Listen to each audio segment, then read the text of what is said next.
어느 책에서 나비의 일생에 대한 이야기를 읽은 적이 있습니다. 알에서 태어난 이 나비 유충은 일정 시간 동안 자유롭게 그렇게 움직이면서 살아갑니다. 그러다가 때가 되면 아름다운 나비가 되기 위해서 고치에 들어가서 긴 시간을 보내게 된다고 합니다. 고치 안에서 오랜 시간을 지난 후에야 비로소 나비의 유충이 아름답고 온전한 나비가 될 수 있는 것이죠. 특별히 이 유충이 나비가 되기 위한 성장 과정 중에 이 고치 안에서 긴 시간을 보내야 한다고 합니다.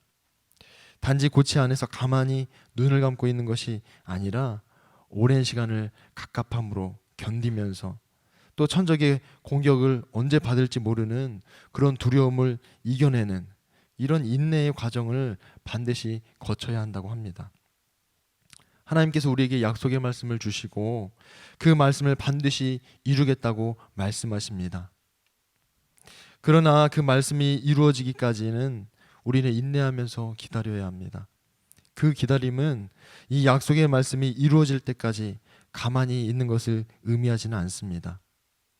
끊임없이 주님께 나아가서 묻지 않으면 이 약속의 말씀이 이루어질 때 나비가 날개를 활짝 펴고 아름답게 날아가듯이 우리도 믿음으로 그렇게 반응하지 못하게 될 수도 있을 것입니다.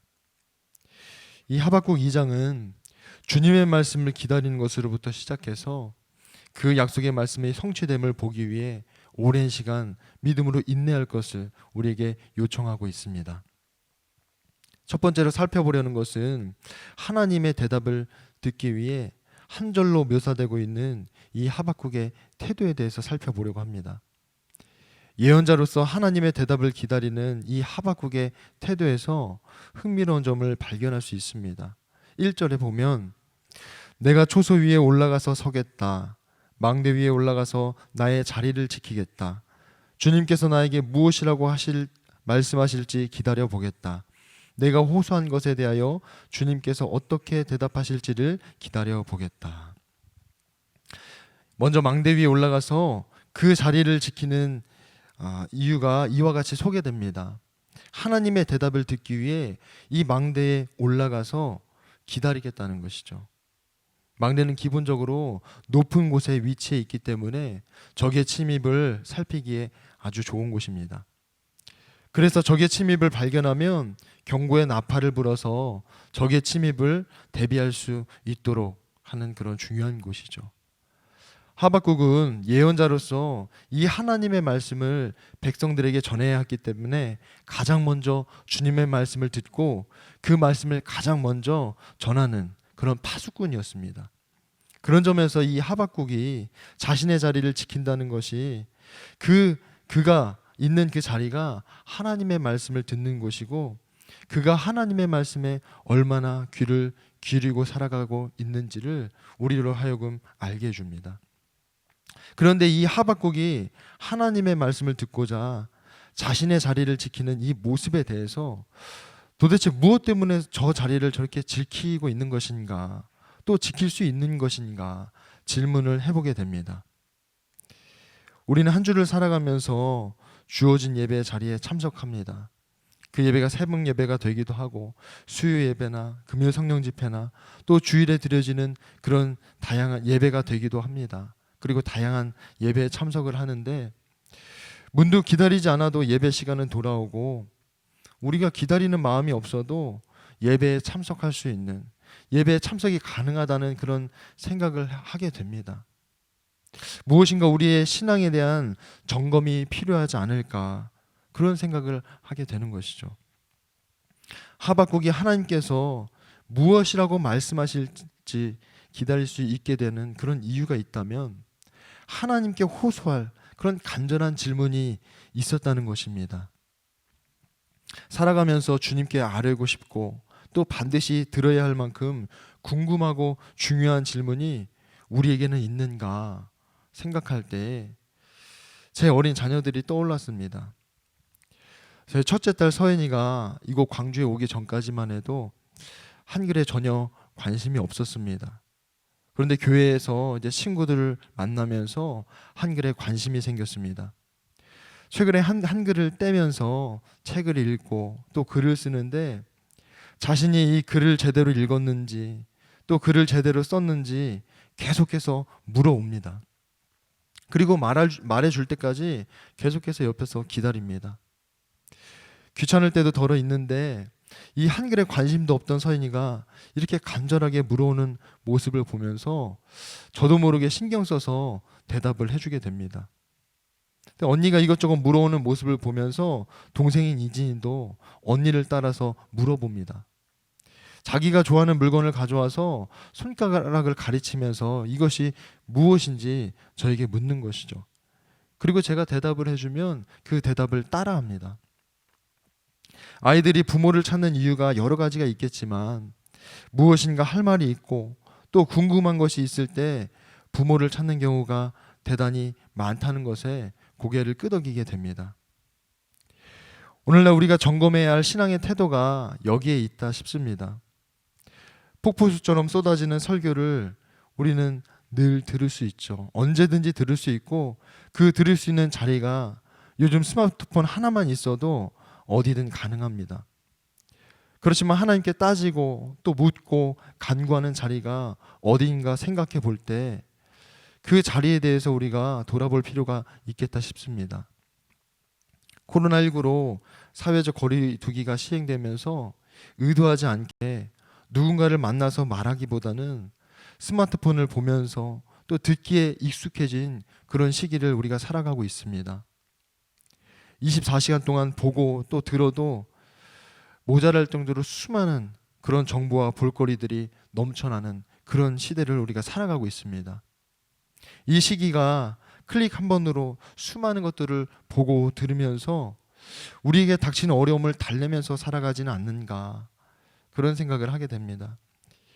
지난주 교회 주보 표지를 보면 상상력의 한계는 믿음의 한계이다라는 그런 글귀가 적혀져 있습니다.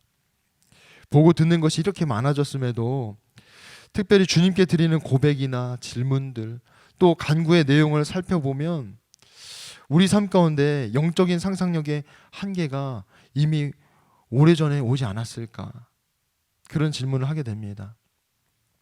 우리에게 주님의 말씀을 듣기 전에 주님께 묻고 간구할 수 있는 그런 자리가 우리의 삶에 얼마나 되는지 또 그곳에서 주님을 기다릴 때 주님께서 말씀하시는 것을 우리가 듣고 살아가는지 들을 때까지 우리가 기다리며 살아가는지를 우리가 점검해야 하겠다 싶습니다. 두 번째로 주목할 것은 하나님께서 자신의 뜻을 반드시 이루겠다는 그런 의지를 드러내시면서 주님의 뜻을 끝까지 붙잡고 살아가는 믿음에 대해 우리에게 말씀하고 계십니다. 2절로 4절 말씀을 보면 주님께서 나에게 대답하셨다. 너는 이 묵시를 기록하여라. 판에 똑똑히 새겨서 누구든지 달려가면서도 읽을 수 있게 하여라. 이 묵시는 정한 때가 되어야 이루어진다. 끝이 곧 온다는 것을 말하고 있다. 이것은 공연한 말이 아니니 비록 더디더라도 그 때를 기다려라. 반드시 오고야 만다. 늦어지지 않을 것이다. 마음이 한껏 부푼 교만한 자를 보아라. 그는 정직하지 못하다. 그러나 의인은 믿음으로 산다. 하박국은 하나님께서 자신의 두 번째 질문에 대한 대답을 기다리고 있었습니다. 이 바빌로니아와 같은 이 악한 민족의 죄악을 어떻게 보고만 계십니까? 악한 민족이 착한 백성을 삼키려 하는데 어찌 보고만 계십니까? 이렇게 질문을 하죠. 이 질문의 핵심은 지금 자신의 눈으로 보고 있는 이 불의에 대하여 하나님의 뜻을 가르쳐 달라는 것입니다. 하박국은 세상에 나타나는 불의에 대한 거룩한 분노로 주님께 따져 묻고 있습니다. 이 불의가 우리의 삶에 그리고 우리의 주변에 고난이 되어서 괴로움과 아픔으로 나타나기 때문인 것이죠. 세상에 눈 씻고 찾아봐도 이 하나님의 공의를 볼 수 없는 그런 상황에 대해 분노하는 이 하박국에게 하나님은 두 번째 질문에 대한 답을 해주고 계십니다. 반드시 이루어질 나의 뜻을 기록하라고 말씀하시면서 하나님의 심판이 이루어질 이 바벨로니아에 대해서 5절부터 20절에 걸쳐서 5가지 주제로 아주 길게 말씀을 해주십니다. 이 5가지는 바벨로니아에 이루어질 일들입니다. 전쟁을 통해 수많은 민족들의 소유를 힘으로 강탈하고 또 자신이 가진 힘으로 부당한 이익을 취하고 여러 민족의 생명을 담보로 성읍을 건설하고 자신들의 힘을 자랑하면서 폭력을 행사하고 그리고 말도 못하는 우상 숭배로 어리석은 죄악을 하나님 앞에 저지릅니다. 이런 죄악들에 대해서 반드시 심판이 임할 것이고 하나님께서 정하신 때에 반드시 주님께서 이루실 것이다. 그렇게 말씀하십니다. 수많은 민족들이 이 하나님의 심판을 보게 될 것을 말씀하고 계시는 것입니다. 저는 하나님께서 하박국에게 이 바빌로니아에 반드시 임하게 될 심판을 기록하라고 말씀하시고 이렇게 긴 내용을 주님께서 말씀하셨다는 것을 생각하면서 하나님께서 찾으시는 사람이 이 하박국과 같은 사람이겠구나 생각하게 되었습니다.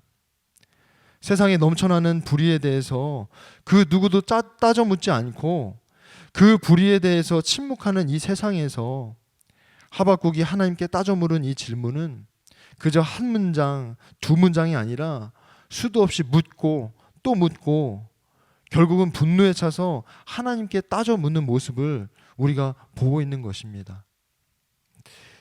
이런 자로 인해서 반드시 이루어질 심판을 많은 사람들이 볼 수 있도록 기록하게 하시는 것이죠.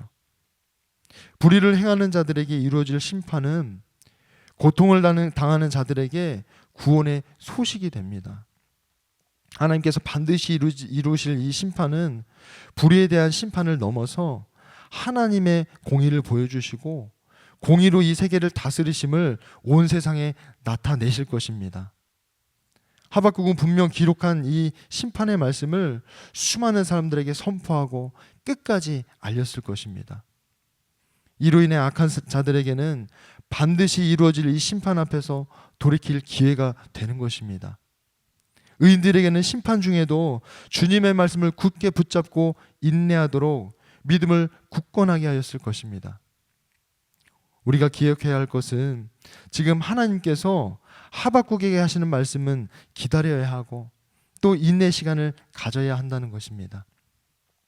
여전히 바빌로니아가 득세하고 승승장구하는 모습을 보면서도 하나님께서 심판을 통해 온 세상에 구원을 베푸실 그 약속의 말씀을 우리로 하여금 끝까지 믿고 신뢰하는 그런 인내가 필요함을 우리에게 가르쳐 주고 계십니다. 하나님께서 우리에게 약속의 말씀을 주실 때 우리가 잊지 말아야 할 중요한 것을 이 하박국 2장을 통해 깨닫게 해주십니다. 하나님의 말씀을 듣고자 기다리는 과정은 우리로 하여금 하나님의 말씀을 듣는 자리가 먼저 묻고 또 아뢰는 자리가 되어야 함을 우리에게 보여줍니다.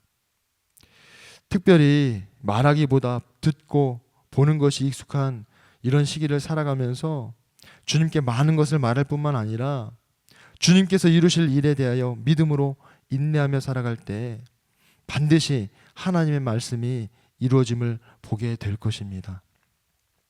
두 가지 내용을 나누었습니다.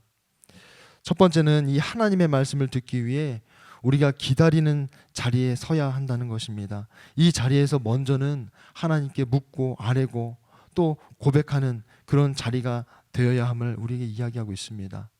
우리가 하나님께 묻고 아뢰고 고백할 때 주님께서는 주님의 말씀을 듣기 위해 기다리는 그 자리에서 우리에게 반드시 말씀하실 것입니다. 보고 듣는 것이 일상이 되어버린 이 시기를 살아가면서 주님 앞에 묻고 아뢰는 우리의 삶이 되어야 하겠습니다. 두 번째는 하나님께서 주신 이 약속의 말씀을 우리가 신뢰해야 한다는 것입니다. 말씀이 이루어지기까지 눈앞에 펼쳐지는 현실로 인해 고난의 시간을 우리가 겪고 있는다 하더라도 의인은 하나님의 약속을 믿음으로 인내하며 기다리는 자입니다. 눈에 보이는 현실은 전혀 달라지지 않는 것 같지만 주님의 약속은 반드시 이루어질 것입니다. 끝까지 인내할 때에야 비로소 주님의 뜻이 온전히 이루어짐을 보게 될 것입니다. 이 시간 두 가지 기도 제목을 한 번씩 나누어서 기도하도록 하겠습니다. 주님, 우리의 삶의 자리가 주님께 묻고 아뢰고 고백하는 자리가 되게 하여 주옵소서. 주님의 말씀을 듣기 전에 먼저 주님 앞에 묻고 우리의 마음을 토해놓을 수 있는 그런 삶의 자리가 될 수 있도록 우리의 모든 삶의 자리가 주님께 묻고 아랠 수 있는 그런 고백의 자리가 될 수 있도록 주님 인도하여 주옵소서. 기도하겠습니다.